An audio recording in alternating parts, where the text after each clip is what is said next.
हल्दी घाटी का युद्ध। भूमिका, साल था 1576। जगह, राजस्थान का हल्दी घाटी, जहां की मिट्टी भी हल्दी सी पीली है। एक ओर थे महाराणा प्रताप, मेवाड़ के वीर और स्वाभिमानी राजा, जिन्होंने कभी भी मुगलों की अधीनता स्वीकार नहीं की। दूसरी ओर थे अकबर के सेनापति मान सिंह, एक कुशल राजपूत योद्धा, लेकिन अब मुगल खेमे में। अकबर चाहता था कि सारे हिंदुस्तान के राजा उसके अधीन हो जाएं। कई राजा झुक गए, लेकिन एक चेहरा ऐसा था जो अकबर की आंखों में आंखें डालकर कह रहा था, स्वतंत्रता के बिना जीवन व्यर्थ है। और वह थे महाराणा प्रताप। युद्ध का आरंभ। हल्दी घाटी का युद्ध 18 जून 776 को शुरू हुआ। प्रताप की सेना छोटी थी, लगभग 15,000 सैनिक, जबकि मुगल सेना लगभग 80,000 थी। लेकिन मनोबल, साहस और देशभक्ति की शक्ति प्रताप के पास थी। उनका घोड़ा चेतक, नीला और तेज, युद्ध में उनका सबसे बड़ा साथी था।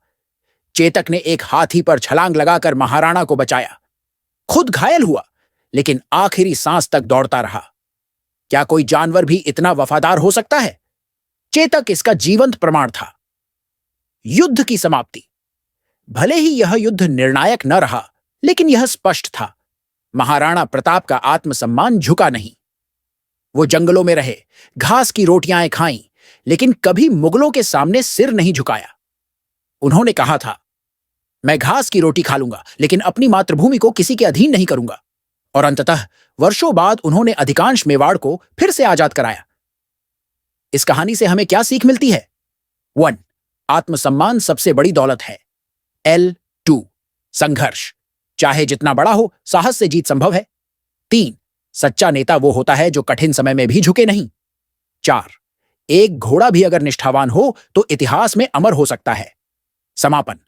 महाराणा प्रताप केवल एक राजा नहीं थे, वो विचार थे, वो प्रतीक थे उस स्वतंत्रता के, जिसकी लौ आज भी हर भारतीय के दिल में जलती है।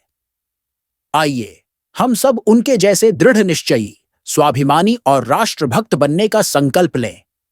जय हिंद, जय मेवाड़।